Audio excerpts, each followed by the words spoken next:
وعلیکم السلام ورحمۃ اللہ تعالی وبرکاتہ۔ اعلیٰ حضرت فاؤنڈیشن سوال و جواب گروپ میں ایک صاحب نے سوال کیا کہ حرام اور ناجائز میں کیا فرق ہے۔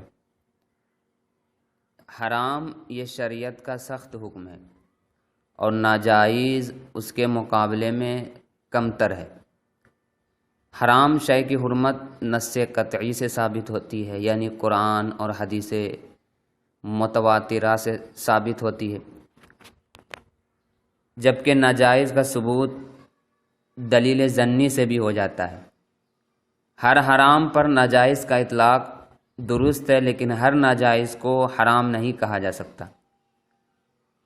لیکن کبھی مکروہ تحریمی اور ناجائز حکم کو بھی فقہا حرمہ کے لفظ سے تعبیر کر دیا جاتا ہے، فقہا حرمہ کے لفظ سے تعبیر کر دیتے ہیں۔ اسی طرح کبھی صورتحال کے پیش نظر ناجائز کو بھی حرام سے تعبیر کر دیا جاتا ہے۔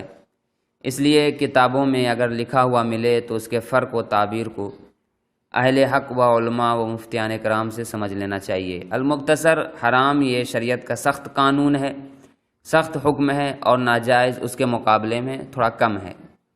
واللہ اعلم بالصواب۔ السلام علیکم۔